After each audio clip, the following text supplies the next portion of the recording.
Oi, gente, eu sou a Arlete, sou pediatra e neonatologista e esse é um canal sobre cuidados com bebês e crianças. E hoje eu vou falar com vocês sobre anemia e deficiência de ferro. Por que que eu estou trazendo esse assunto aqui? Essa é uma dúvida muito frequente ali dos pais, né, de bebês entre os primeiros 2 anos de vida, porque existe uma recomendação da Sociedade Brasileira de Pediatria de fazermos a suplementação de ferro de forma profilática, ou seja, de forma a prevenir a anemia, inicialmente de forma global para as crianças a partir dos 6 meses até os 2 anos de idade, com algumas orientações, né, diferentes que a gente faz para bebês prematuros, para bebês que foram baixo peso e para bebês de mães que tiveram perdas sanguíneas ou que têm já uma anemia clinicamente diagnosticada. A gente às vezes começa essa suplementação com 1 mês ou com 3 meses de vida, mas fato é que há uma recomendação que é a nível nacional e para o país inteiro de se fazer essa suplementação de ferro de maneira a prevenir as anemias. E os pais questionam muito, nossa, mas para que precisa dar ferro para a criança? Se eu dou uma alimentação adequada, se a criança toma, por exemplo, uma fórmula que tenha adição de ferro, precisa mesmo dar ferro? Por que é essa recomendação? E isso, será que isso não é só para crianças carentes, por exemplo, que às vezes tem uma alimentação inadequada? E se o meu filho está aqui comendo tudo direitinho, eu preciso mesmo dar esse ferro? Porque a suplementação, às vezes, ela é um pouco incômoda, porque ela altera o trato gastrointestinal, algumas crianças têm um pouco de desconforto, suja a roupa, né? O ferro mancha, a criança cospe, às vezes dá um trabalho para receber aí esse ferro.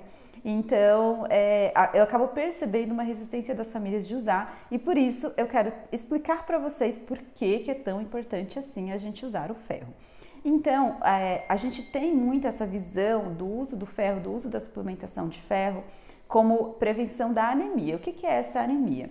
A anemia é quando há diminuição das nossas hemácias, na verdade da hemoglobina, que está dentro das hemácias, que são as células vermelhas do sangue.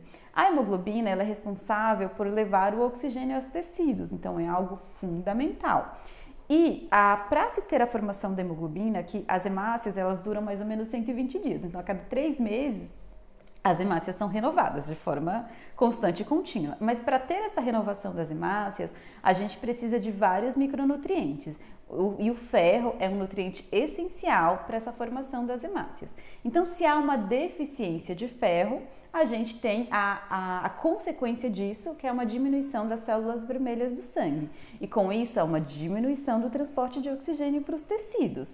Então, os tecidos começam a ficar no regime de hipóxia, de baixa oxigenação, e várias alterações no organismo vão acontecendo em consequência disso, que vão piorando de acordo com a gravidade da anemia. Mas alguns sintomas, né, que são clássicos da anemia é, por exemplo, a fraqueza, a sensação de mal-estar, a tontura, a sensação do coração acelerado, porque o coração acelera para compensar aí essa baixa oxigenação, cabelos quebradiços, a pele pálida, as unhas fracas, né?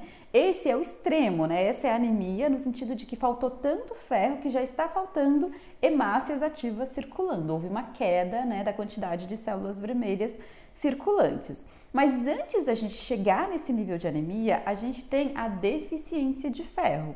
Então há uma diminuição do estoque de ferro do organismo. E essa deficiência, mesmo que ainda não tenha causado anemia, ela por si só já traz várias consequências à saúde das crianças.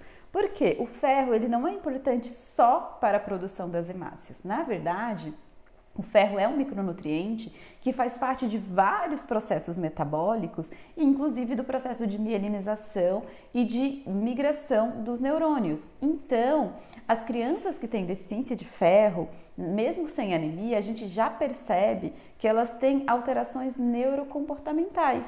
Elas têm mais chances de ter alterações de comportamento, de agitação, de distúrbios do sono. Então há um quadro hoje que é chamado de síndrome das pernas inquietas, que é uma parassonia, um distúrbio do sono das crianças, que a gente já sabe que tem uma forte relação com a deficiência de ferro, mesmo que essa deficiência de ferro não esteja ainda causando anemia. E isso já começa nos primeiros anos de vida, ter essa diminuição do estoque, e na fase de aprendizado, na fase de escolar da criança, a gente vê as consequências dessa deficiência de ferro, porque a gente vê que houve essa falha aí nesse processo de formação, de migração, de mielinização dos neurônios, e isso está também associado a uma menor capacidade de aprendizado e a dificuldade de memória das crianças no início da fase de alfabetização. Vocês acreditam, vocês já sabem, conseguem pensar nisso? Que essa deficiência de ferro lá do começo da vida vai comprometer o aprendizado da criança lá na frente? E as doenças como o transtorno do déficit de atenção e hiperatividade, o autismo, como chama? Esqueci, o transtorno opositor e desafiador, todas essas doenças neurocomportamentais, elas têm uma associação também aí com essa deficiência de ferro. Uma das estratégias nutricionais que a gente busca fazer é otimizar a nutrição dessa criança e às vezes uma suplementação de forma a melhorar aí essa deficiência. E é por isso que a gente dá tanta atenção a isso, né? A gente insiste tanto em suplementar e em prevenir essa anemia. Mas, de novo, vamos lá, nessa aquela pergunta, mas o ferro a gente já sabe, né? Que acho que quem me acompanha aqui já deve ter acompanhado alguns vídeos falando sobre alimentação. As principais fontes de ferro são, no caso, o leite materno. Ele tem uma quantidade baixa de ferro, mas tem uma alta biodisponibilidade do ferro. Então, o ferro do leite materno é altamente absorvido. Lembrando que para ter uma boa quantidade de ferro no leite materno, a mãe lactante não pode estar com deficiência de ferro. Então, às vezes, a gente precisa suplementar a mãe para que ela tenha, sim, essa quantidade adequada de ferro no leite e passe para o bebê. As fórmulas lácteas, que são de primeiro semestre, segundo semestre e para o terceiro ano, o primeiro ano de vida, que são regulamentadas pela Anvisa, elas também tem um aporte de ferro numa quantidade adequada para suprir as necessidades dessa criança que não está em aleitamento. O leite de vaca integral e os compostos lácteos não têm essa adição de ferro. Então, esse também é um dos motivos da gente não usar leite de vaca antes do primeiro ano de vida. Ele não tem uma biodisponibilidade de ferro adequada. As outras fontes são as proteínas de origem animal, então as carnes, principalmente as carnes vermelhas, têm maior quantidade, mas o peixe, a carne, o frango também tem, o ovo também. As vísceras também são uma ótima fonte de ferro, então o fígado, tanto bovino quanto de galinha, também são uma fonte boa. Os vegetais verdes escuros também são fonte de ferro, mas com uma disponibilidade menor. E os grãos, né? O feijão também é uma fonte, mas também com uma biodisponibilidade um pouquinho mais baixa que as fontes animais. E aí, às vezes, eu tenho questionamentos de famílias que pensam assim, meu bebê de 1 aninho, de 2 aninhos, ele come muito bem, eu sempre dou uma oferta de proteína de origem animal, ele precisa mesmo tomar este ferro? Hoje a gente sabe, por estudos, né, que mesmo na criança que faz aleitamento materno, de uma mãe que não tem deficiência e de uma criança que fez uma introdução alimentar adequada, essa criança também tem deficiência de ferro. A incidência, né, estatisticamente, é em torno de 60%, mesmo com fatores nutricionais adequados. Então, é por isso que, por mais adequada que seja a nutrição da criança, ainda assim a gente faz essa profilaxia, essa suplementação de ferro.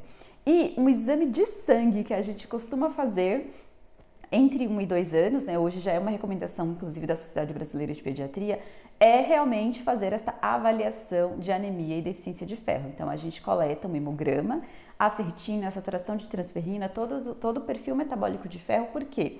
Apesar da profilaxia, apesar da criança tomando ferro, a gente ainda assim tem crianças que precisam de uma quantidade maior de ferro suplementado para se atingir a necessidade metabólica e prevenir todas essas doenças aí. Então, por isso que nessa fase a gente começa lá com 6 meses uma dose profilática recomendada padrão para todos os bebês e ali por volta de 1 aninho a gente faz essa análise laboratorial para adequar essa suplementação, porque se a criança tiver uma deficiência, a gente vai dar uma quantidade maior para realmente suprir essa deficiência, essa criança não vir a se tornar anêmica. E aí, a outra dúvida então a recomendação da SBP é até os 2 aninhos. Com 2 anos eu vou suspender o ferro? Não, depende.